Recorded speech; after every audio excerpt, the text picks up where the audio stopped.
What is going on, everybody? John Middlekauff, 3 and Out podcast. How are we doing? Subscribe to the pod wherever you may listen. YouTube, smash that like button, leave a comment, subscribe to the page as well. Live on AMP, every single show, all of our content. Get on it right now.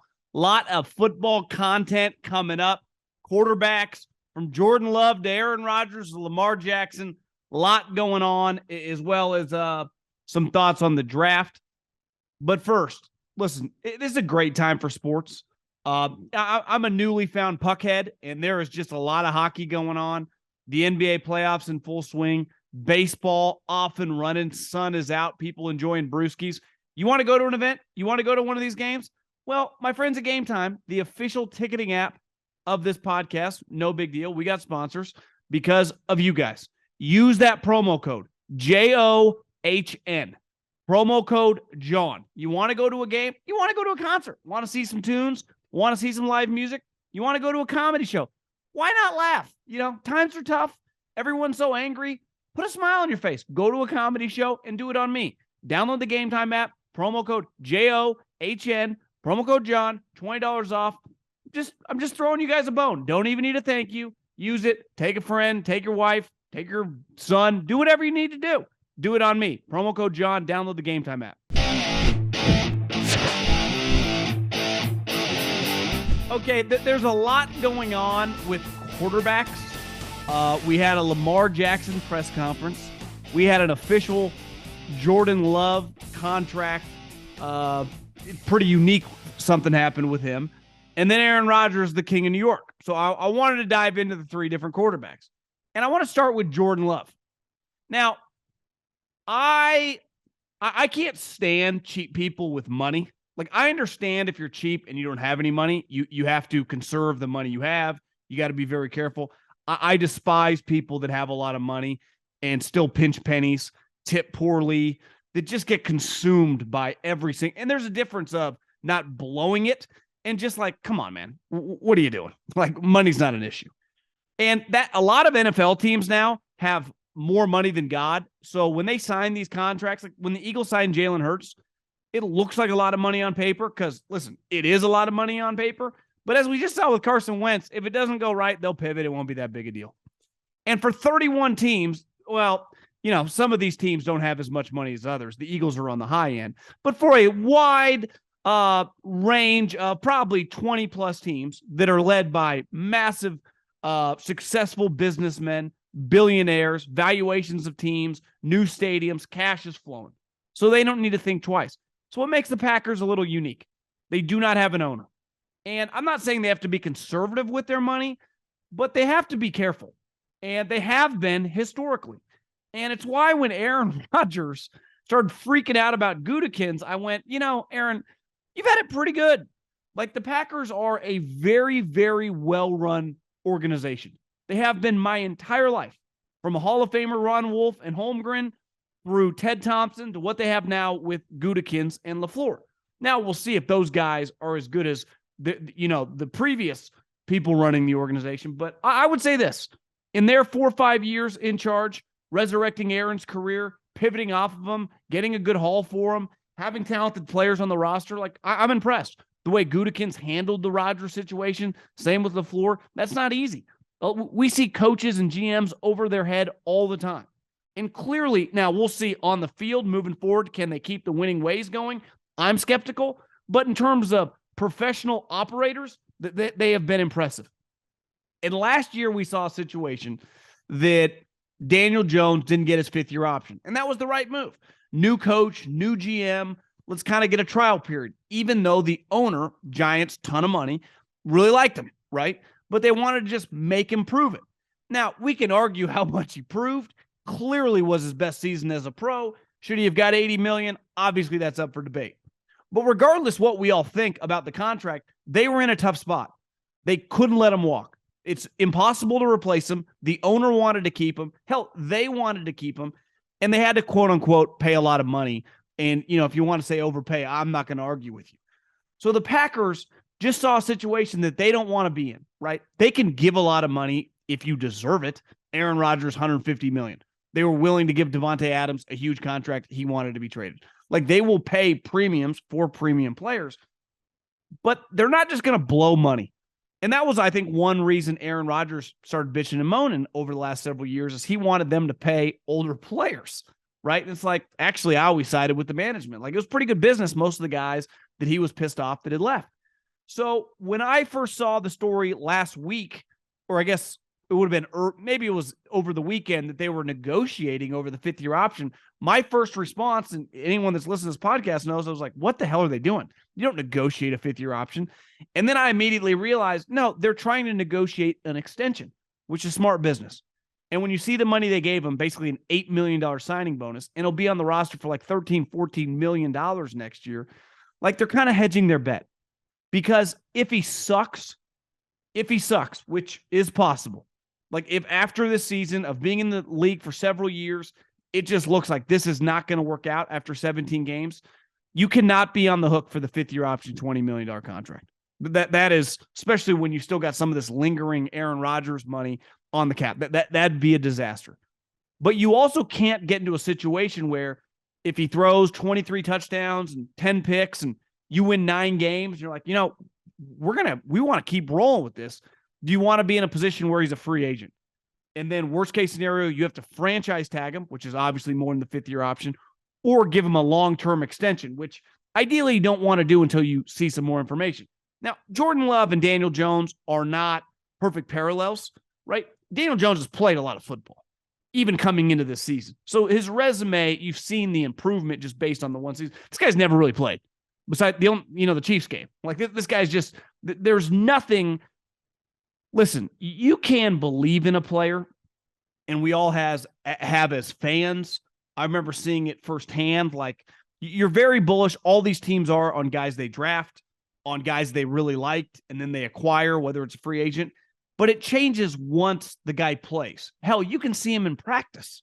It happens all the time. Guys have success in practice. You get paid to perform in the games, right? So, and they don't know that. So I completely think that, it was just a smart move. It was a smart move to mitigate their risk. If he sucks, they still will have to pay him some money, but they don't have to pay him as much as they would have to pick up the fifth-year option. So the Packers just continue to show well-run business.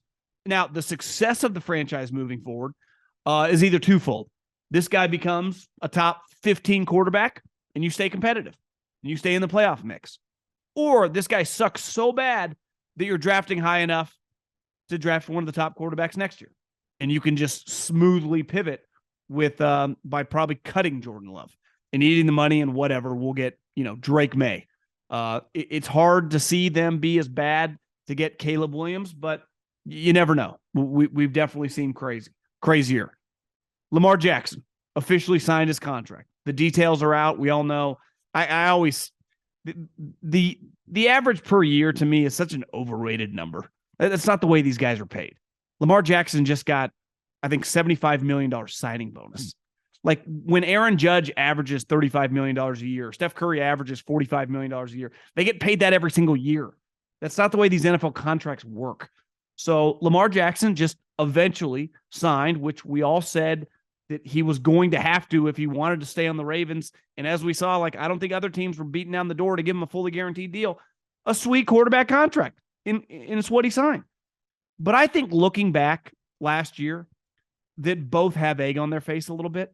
Like, they both wasted a year. They should have found, it's on Lamar for not realizing, like, you're not getting that money that Deshaun Watson got. Nobody is. That's the dumbest contract in the history of the league. And more likely than not, I don't think we're ever going to see the Deshaun Watson that we saw years ago. Too much baggage, too much time away from football. And maybe there's a chance. His best season, they won like 4 games. Tad bit overrated player. I'm not saying he's some scrub, but he definitely wasn't a $230 million fully guaranteed contract guy, especially when he's got half a Texas massage therapist coming after him. But Lamar Jackson and the Ravens, like, should have found a way to figure this out last year. And I put it on management, and I put it on the quarterback. Because if you would have told me this is a more prototypical quarterback, it's hard. Like, pocket quarterbacks, what does that even mean anymore? Mahomes scrambles around. Obviously, Josh Allen's a big-time athlete. Burrow, probably the most pocket of those three, but he can move. But Lamar Jackson is truly a hybrid quarterback. Like, I have a hard time seeing Lamar Jackson thriving at 35. That's not usually the way it works, even with the successful running quarterbacks, right? Michael Vick. Look at Russell Wilson. Now, Russell Wilson was a different runner in his prime than Lamar Jackson, but still, it looks like he's washed. So every year that you have in this guy's 20s that you aren't all in, everyone's on the same page, is a complete waste. And last year's like, you just kind of threw it away. To think that you're just going to have like an 8-year runway of him playing at a high level, like I would hesitate to say that. The best couple years to me are like the next 3 or 4. And one of them just happened. And listen, you can be like, well, Johnny got hurt. Well, yeah, it felt like, and I know that he said in the press conference that his knee just healed a month ago. I got that one red flagged. And I don't blame him. I'm not laying on the line for you guys when you haven't paid me. And I don't blame the Ravens for being mad. Like, bro, we tried to pay you a contract that essentially you just signed a year later. Now, we can argue about the money all we want, that he ended up getting more money because he ended up getting guaranteed money last year. Regardless, he was going to be so rich no matter where he went. Like, the money was never going to be the issue. It was arguing over the semantics of the deal, which he was never going to win, and just wasting a year where, like, bro, you're in the prime of your career. Your prime of your athleticism, which is the point of difference for you. You are not Joe Burrow, Patrick Mahomes as a thrower. That's just not the case. You're not on their level. But where they're not on your level is your remarkable running ability. Now, one thing that is going to be interesting, they are going to shift, I would imagine, to pass the ball more, try to be more of a true, I don't want to say pro-style offense. I don't even know what that means. But to get away from what they had been the last 3 or 4 years, which, let's face it, was basically like a college offense that worked with Lamar Jackson. And listen, once upon a time, I was going to all these 49er games. And the 49ers were kicking everyone's ass with the pistol, zone read, Kaepernick. And then the 4th year with Greg Roman. Now, ironically, Greg Roman helped get Lamar going too, but, he got fired, and now they got, I think, Todd Monken, right? But that 4th year with Greg Roman, they tried to run more 3-4 wide receiver sets and play a true passing game, and it was a disaster. So there's a ton of pressure on this player. There's a ton of pressure on this coaching staff. And sometimes, like, we're going to find out, can he just be a true quarterback like Mahomes, right? Can he play like that? I don't know. But I think they are going to try to find that out, and very quickly. And if they can't, it wouldn't shock me if they just roll it right back to what he does, right? Which is run the ball remarkably well. I'm fascinated to watch this thing play out. I think, they were just in a weird spot. And I understand his reluctance in a financial situation. Like, I'm not laying it on the line, but I also understand their anger at him. Like, bro, we had offered you these great contracts. Now, obviously, we're past it now. And now it's just about football and getting it done in the playoffs, because that's the big knock. Like, is this guy good enough?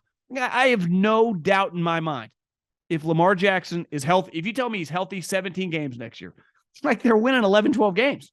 Like, that's where he's at. He's better basically than the overwhelming majority of quarterbacks in his own conference, which is by far better than the other conference. But, like, are you going to feel good about him in that first playoff game? Because it's been a little shaky so far. And last but not least, on the quarterback front, I'm telling you, man, there is nothing, and ladies, even though we skew closer to 100-0, but, obviously some ladies fire in the DMs and like, listen, you got some female listeners. I get it. There is nothing like change sometimes to just reinvigorate a human, to make you just feel good about a situation that you didn't feel good about, whether it's fair or not. Right? Anyone listening to this that has been in a toxic relationship, that has worked at a job they don't like and entered a job they do like, start dating someone new that you like. I mean, it makes you happy. It truly does. And let's face it, there's a honeymoon phase with anything we do professionally and personally. And you're seeing it right now in full force with Aaron Rodgers. He looks happier than a pig in shit. I mean, he's at MSG every single night. every single time that I open social media, it's Woody Johnson posting or the Jets posting him just throwing BBs to Garrett Wilson. I watched his interview with Pat McAfee. His smile was enormous. You could just tell how happy he was. And sometimes we talk a lot about this with coaches that like sometimes you just need a change. The voice just doesn't work. It's not because you're some idiot, right? Like the Bucks, right before I started recording this, Mike Budenholzer just got fired. And, I don't claim to be Red Auerbach here or Phil Jackson, but like clearly Mike's not the village idiot. Like pretty good coach. Won a bunch of games in Atlanta, won a championship with Milwaukee, and they just had a devastating first-round loss. Some might argue it's one of the worst first-round losses in like the history of professional sports. They were the betting favorite to win the NBA championship, and they didn't just lose in the first round. They lost in 5 games, meaning they won 1 fucking playoff game. So listen, I'm not going to try to bang the table that he got screwed, though I did hear someone say that I guess his brother passed away in the last month. But listen, pro sports can be cutthroat. But maybe his message was just falling on deaf ears, right? Sometimes coaches just need to change places just because it's time. Doesn't mean, look at Andy Reid. Left Philly. How's that working out? Seems like Andy kind of knows what he's doing, right? I mean, I'd say the Chiefs benefited. But the Eagles, it was time. It was time for a divorce. And maybe it was just simple. It was time for a divorce, right? Even though we all acknowledge, like, the chances Jordan Love is ever as half as good as Aaron Rodgers is slim to none. Now, I understand if you're the Packers and Gutekunst and LaFleur, like, I can't deal with this every year, having a guy retire. I was thinking about this the other day because I heard Jason Kelce say something.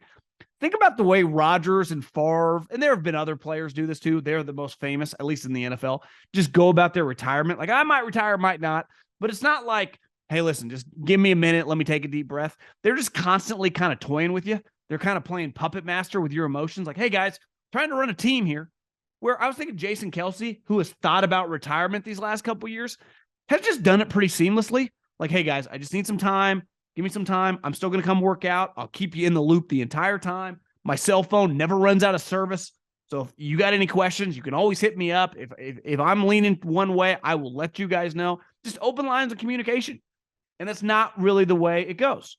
Now, I understand open lines of communication when you lose respect for someone or don't hold those guys to a high enough esteem, especially at a high-level industry like the NFL, where you're just like, yeah, I don't even care. Like, whatever. The problem with Rodgers doing that is like, well, you got teammates. The more the organization knows where you stand, the easier it is for them to build the organization. And clearly, he immediately told the Jets, I'll be there this offseason. I will work out with the guys. And he's not only embraced it, every single night he's going to the game with different players.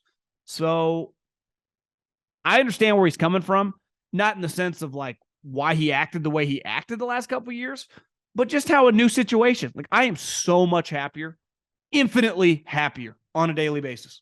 And I still can be kind of negative sometimes being in Arizona than I was the last couple of years in the Bay Area. It's not even, I couldn't even quantify it if there was an ability to quantify it. It's not quantifiable, and maybe he just needed to get to a bright lights place, right? Even though the Packers, and I'm not trying to diminish, the Packers are one of the biggest brands in the league, and he knows that, but it was just time, it was just time. And to me, the crazy part is 2 quarterbacks, at least in my adult life, that are better than him, both changed teams too. Right? Peyton Manning, as Pat McAfee always says, I saw him get cut. Like, I was on the team when they cut Peyton Manning. Think how fucking nuts that is. Peyton Manning went on to MVPs, kick ass for the Denver Broncos. Bill Belichick, I don't know if he ever said these words to Tom, but his actions spoke for it. We don't want you back. Tom Brady, we don't want you back. It's the NFL. People change, right? And I'm telling you, I am bullish on this Jets team. I really am. I think they're going to be defensively. We know they're good. And I think Rodgers just gives them stability. He doesn't have to play at like 2 years ago MVP level play. If he just plays like, a fringe Pro Bowl guy, and it's hard to make the Pro Bowl in the AFC, right? Mahomes a lock. Josh Allen's probably a lock. Joe Burrow's a lock.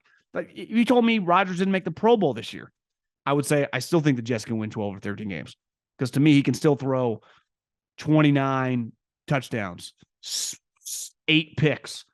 You do that and you win some of these games that, like Zach Wilson, these guys were never beating Bill Belichick.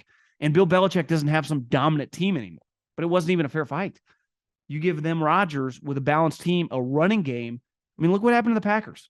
Rodgers didn't play very well that first year with LaFleur. They won a bunch of games. Why? Because he ran the ball. And, who was there? Nathaniel Hackett, who they are clearly very comfortable with. And that's another thing. Sometimes, I think it also is one of the great what ifs in sports history is the Denver Broncos hired. It's not even arguable. If you watch, and I did, the press conference Aaron did with Joe Douglas and I think it was Robert Saleh on when the trade became official in New York. Like, Nathaniel Hackett was a huge, huge reason. If you tell me Nathaniel Hackett's not the offensive coordinator and it's, Norv Turner's kid or Kubiak's kid, he might not be a Jet. And I think the Denver Broncos, I don't even think it's debatable, hired Nathaniel Hackett because they thought they could trade for Aaron Rodgers. And then all of a sudden he took the $150 million and they ended up with Russell Wilson, who I'm not trying to talk shit, Denver Bronco fans. Maybe he bounces back with Sean Payton, but there's a chance he sucks. There's a chance it's over for him, which would be a disaster because, and who knows? We'll see how Rodgers and Hackett work, but Jordan Love's now the Packers starting quarterback. Lamar Jackson is signed, and Aaron Rodgers, the happiest guy in America. I think I talked about this the other day, and at the time, I think there were 11 first rounders that had their fifth-year option. Well, the date passed, and officially now, 12 guys, 12 players in the 2020 draft had their fifth-year option picked up. That is clearly, there's 32 picks, so you do the math. That's well less than 50%. I'm a big believer when it comes to the draft because I saw it firsthand, like working for the Eagles and Howie, the way value matters. And what I mean value is like, if I don't have to take a guy in the second round, but I really want him on my team, I don't use a second round pick on him when I know that I'm going to have an opportunity to get him in the fourth round. The profit is made.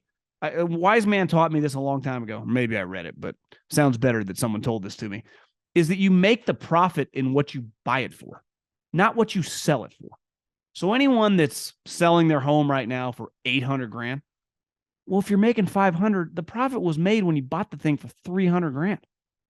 So what you purchase a home for, a stock for, no different than a player, right? The reason Dak Prescott and Russell Wilson, even after you gave them an extension with the Cowboys in Seattle, when you factor in those first 3 years as a mid-round pick, it's just the most incredible deal you can ever get. And we always say, like, if you hit on a first-round pick like Joe Burrow, it's an incredible deal. Well, imagine if you can get your starting quarterback in the third round. So what round you take, guys, really matters. But also, I say this all the time. We all see it all the time. No one knows. Not a fucking soul knows who is going to be good and who is going to be bad when the draft happens. Chase Young. Now, I understand he was injured. Went second overall. Did not have his fifth-year option picked up. So this notion that when people argue, and I see it on the internet streets when it comes to the 49ers, because they took a kicker in the third round. And listen, if Jake Moody, who the kid they drafted from Michigan, doesn't make kicks, it is a disaster draft pick. But this notion that, like, well, they should have taken like a tight end instead. The chances that guy's good, it's like 40% or 38% in the first round. What do you think it is late in the third round? 12%? So this notion that, like, anyone knows anything when the draft happens, it's why it's so stupid with draft grades. It's why every single team in the league, when they make the draft peak, they're hugging. I just watched, and it's awesome. And the Colts have been doing a great job on this for years. If you go to their YouTube channel, they have like a 30-minute thing on draft night. And it's obviously a lot. It goes through the entire draft, like second round, third round, and their later round picks. But a large percentage of it is on Anthony Richardson. And Chris Ballard said that night, like, they had honed in on him a month before the draft. Like, they had concluded that's who they were going to take. They love Anthony Richardson. Obviously, Shane Steichen, Jalen Hurts, so it's easy parallel there. Anthony Richardson's a good guy. They felt very good about his character, his skill set, and just his physical gifts speak for themselves. And they couldn't be any more elated. I mean, all their scouts, all their, obviously their owner calls him the potential to be a hero.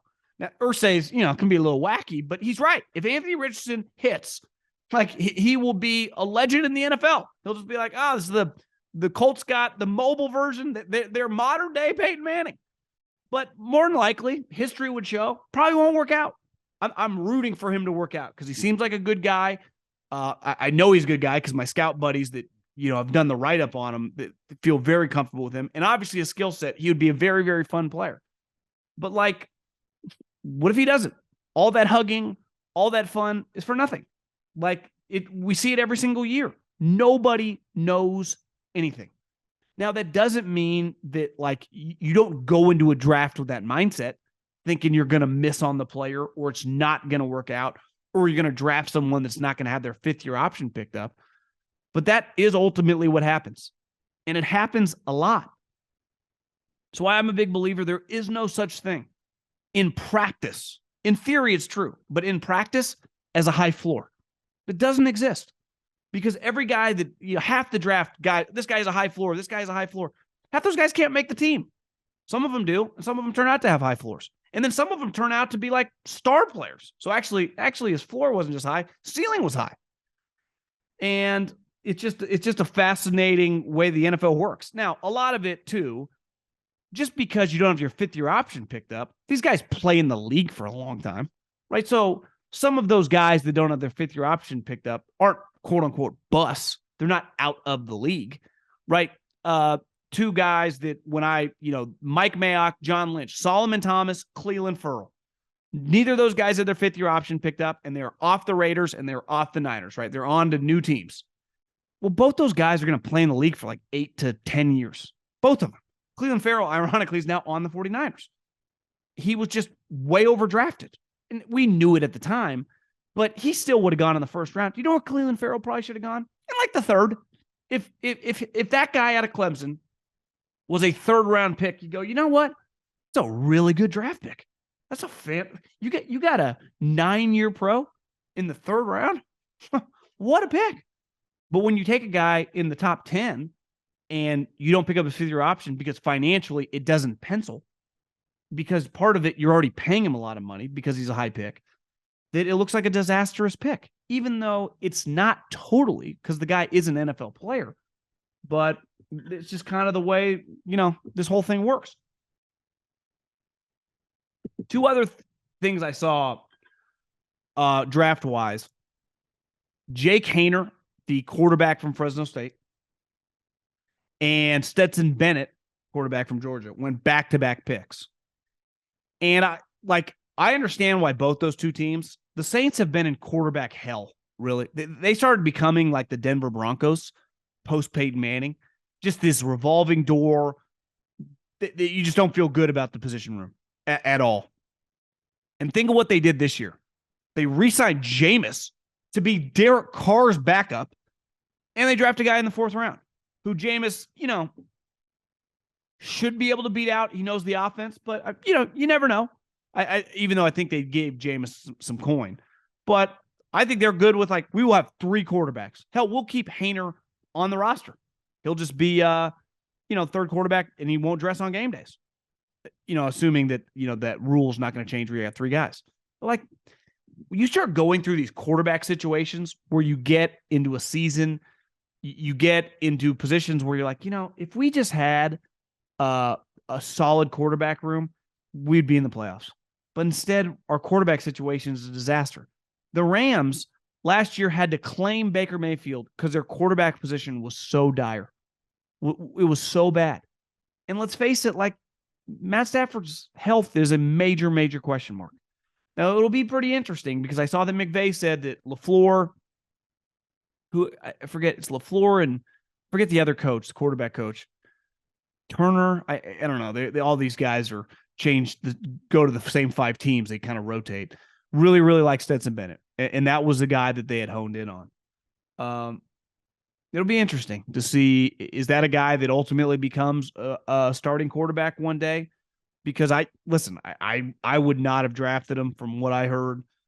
He's a better player than I think we all thought after the end of this season. But one thing I learned from Colin is maturity, especially, this is not a 20-year-old. That video of him, and I never try to get on my high horse, act like I don't drink, or, I can't act like an idiot, but you get arrested, you're going to the wrong place, which probably could happen to me too. But the way that he interacted with the cops and it's just like, I don't know, man. I don't know. We've seen this story before, and it usually doesn't end up well.